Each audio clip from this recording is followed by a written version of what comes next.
Il faut faire une petite étude sociologique. Quand le cinéma X est arrivé, ça a été considéré comme une libération sur le plan artistique. Et en fait, les premiers films qui ont été faits étaient souvent des films avec un contenu politique, avec en fait une idéologie libertaire qui était l'interdit sexuel imposé par la société et la religion sont des freins à la liberté, à l'épanouissement. Et le cinéma qu'on appelle porno maintenant était considéré comme participant à une épopée qu'on appelle transgressive, c'est très années 60-70, c'est-à-dire ouverture des consciences, etc. Donc il y avait souvent un contenu politique, souvent lié à l'extrême gauche. On voit les films de Davy avec des mecs qui sont des âgés, libération de la sexualité féminine par rapport... Bon, donc c'était considéré comme intégré au combat progressiste. Tu vois ce que je veux dire ?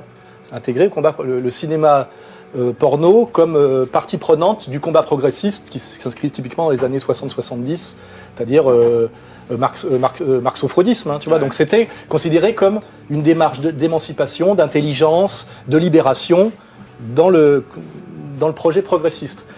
Quand ça a été cassé par l'argent, le machin et truc, et maintenant, on est arrivé à quelque chose qui est de l'abattage, du semi-prostitutionnel, quelque chose qui a avec le blanchiment de l'argent du banditisme, avec la violence sur les femmes, c'est les jacques faciales systématiques, etc. Ça s'est totalement inversé quand on regarde le projet de Benazeraf en 74, et ce qui est en gros aujourd'hui, quand on voit les tournages sauvages dans les pays de l'Est dévastés, notamment les réseaux hongrois, etc., etc. Ça s'est totalement inversé. Je fais remarquer aussi que s'il n'y a pas tellement de porno féminin, même si Ovidie a essayé, c'est parce que la sexualité féminine, qui n'est pas la même que la sexualité masculine, n'est pas demandeuse de ce genre d'objet pour accomplir beaucoup moins. Il est beaucoup plus traditionnel et anthropologiquement démontrable, excusez-moi, qu'un type pour avoir une sexualité, je veux dire, de substitution, se masturbe sur des objets, ce qu'on appelle l'objet partiel, une paire de nichons ou une chatte. On imagine beaucoup moins dans la constitution de ce que c'est que l'imaginaire sexuel féminin. Ça y est, il l'a dit. Hein, une fille se masturber sur des posters de bites en érection. Ça fonctionne pas. Vous inquiétez pas. Anthropologiquement, les femmes ont aussi des désirs. Oui, ce n'est pas... Il y a des gens homosexuels, c'est de l'égalitarisme à la con. La constitution imaginaire de l'érotisme féminin n'est pas strictement le décalque de la constitution. Non, mais je finis mon raisonnement. Parce qu'à la con, ça suffit pas. Ce n'est pas le même. Voilà, l'érotisme féminin n'a pas le même cheminement que l'érotisme masculin, et de penser qu'il est respectueux des femmes de vouloir dire que finalement les femmes ont droit à la sexualité masculine est un déni de la réalité de la sexualité féminine qui n'a pas forcément le même cheminement imaginaire, les mêmes fixations d'objets, etc. Et ce que je veux dire, c'est que la demande de films porno est essentiellement une demande de garçons. C'est ça que je veux dire. C'est pour... Non, j'ai pas les stats, alors. Non, la stratégie dans une société de consommation, de faire consommer en prenant un objet transitionnel, en disant acheter, c'est un mécanisme désirant et non plus un mécanisme fonctionnel comme du temps de la société, comment dirais-je, de la consommation pratique. Les casseroles, la lessive, etc. C'était pratique. Aujourd'hui, on est beaucoup dans la consommation d'objets relativement inutiles, mais qui sont mis en scène par beaucoup de marketing dans une idée justement de l'objet de désir, ce qu'on appelle le capitalisme de la séduction chez Kluskar, ce qu'on appelle l'idéologie du désir. Et qu'effectivement, que pour vendre une bagnole, ça sera systématiquement attaché à la bagnole amène la belle femme. Exactement. La bagnole est aussi un objet de caresse, etc. C'est-à-dire qu'il y a une érotisation des objets de consommation pour pallier souvent leur déficit de fonctionnalité. C'est-à-dire qu'ils ne servent pas à grand-chose et on fabrique du désir. Et ça amène à ce que systématiquement, derrière chaque objet à vendre, il y ait une métaphore sexuelle. C'est un peu ça, moi, et ça s'est aggravé de plus en plus. C'est-à-dire qu'aujourd'hui, on a la fille qui boit du lait, elle a du sperme qui lui coule de la bouche, Ils vont pas prendre la mère Denis pour vendre Alice, ils vont prendre une top modèle. Exactement, la mère Denis, on le ferait plus aujourd'hui. Mais la violence est beaucoup plus présente. Ça, on peut dire que ça a gagné. Qu'est-ce que vous pensez aujourd'hui, justement, en 2012 ça a saturé au niveau de... Parce qu'une fois que tu as déshabillé la femme, tu peux pas la déshabiller au-delà de la nudité. À un moment donné, dans les revues porno, il y avait ceux qui décidaient de filmer le sexe et ceux qui ne le filmaient pas parce qu'en fait, c'était pas très érotique, l'hyper-réalisme du sexe féminin. Il y avait un débat d'ailleurs entre Hustler et Playboy. Ils disaient c'est anti-érotique de filmer un sexe de femme de manière hyper-réaliste. Mais aujourd'hui, par contre, ce qui s'est bloqué on est au maximum de la sexualité, c'est qu'on a élargi, on a descendu dans la tranche d'âge. C'est-à-dire qu'aujourd'hui, il y a la sexualisation de l'enfance. Alors on a élargi, attention, on est pas... Mais ça prend de tous les deux, à un moment donné. Il y a aussi une idéologie de la transparence aujourd'hui qui nous est imposée. C'est-à-dire qu'on nous impose d'une certaine manière d'avoir envie de parler de sexe, et il y a une diminution de quelque chose qui est un facteur d'érotisme, qui est l'interdit, le non-dit, tu vois, l'implicite, le sulfureux. C'est-à-dire qu'en fait, il y a une démystification et une désacralisation de l'interdit sexuel qui est aussi un facteur d'apathie sexuelle. C'est-à-dire que à pas trop parler de cul, on n'a plus envie de baiser. C'était quand même il y a quand même un des trucs qui est excitant dans le sexe, c'est l'interdit, la transgression. Le fait que pourquoi tu désires aussi la fille, parce qu'a priori elle n'est pas d'accord et que c'est l'histoire de la chef de Monsieur Seguin, c'est qu'il y a un travail de conquête à faire. Si la fille te dit tiens salut, tu voudrais que je te suce, tu veux que je te prenne les couilles, etc. Ça te fait débander. Tu sais très bien qu'il y a ce genre de phénomène. Et aujourd'hui, on est dans l'hyper. C'est un parcours atypique.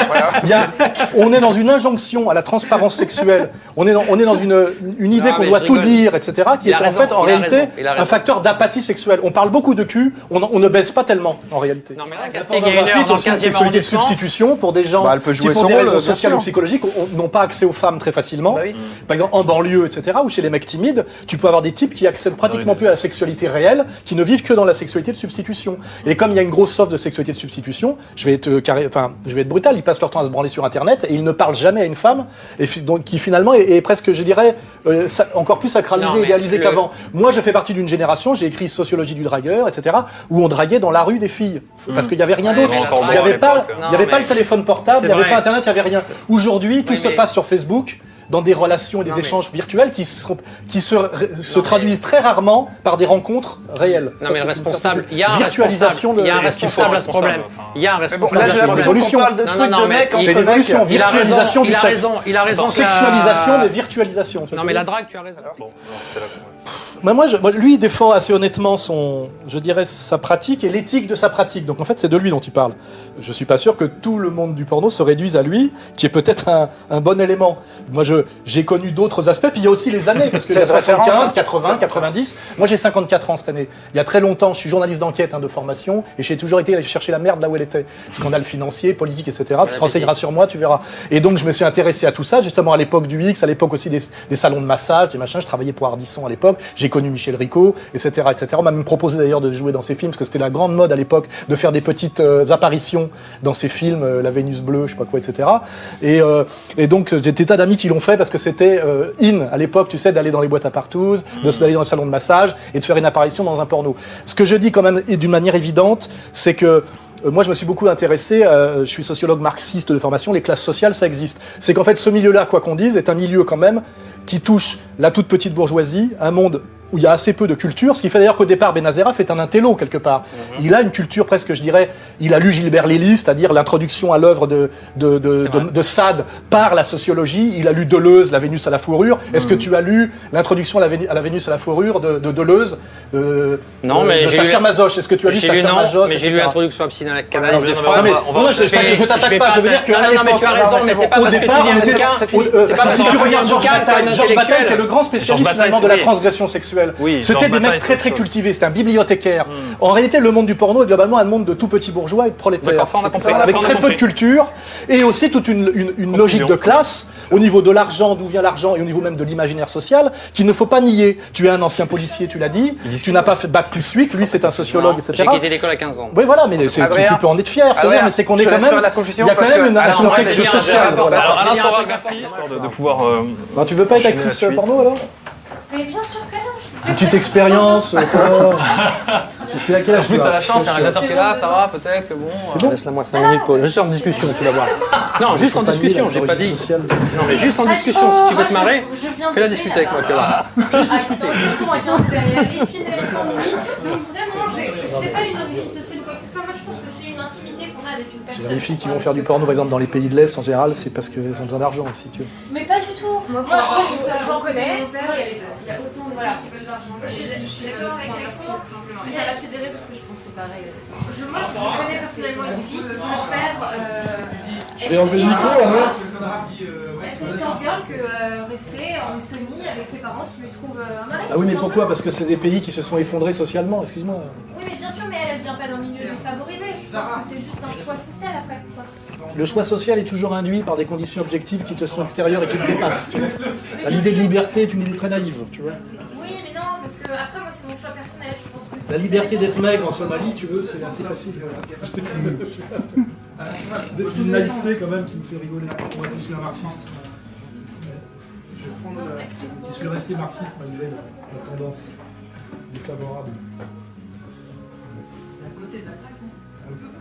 Pour moi, quand même, tout de crétin. Moi, ça me fait marrer. Il y a beaucoup de crétins. Bien sûr, il y a plus de crétins, de gens cultivés à la région. C'est difficile de monter, de descendre, non?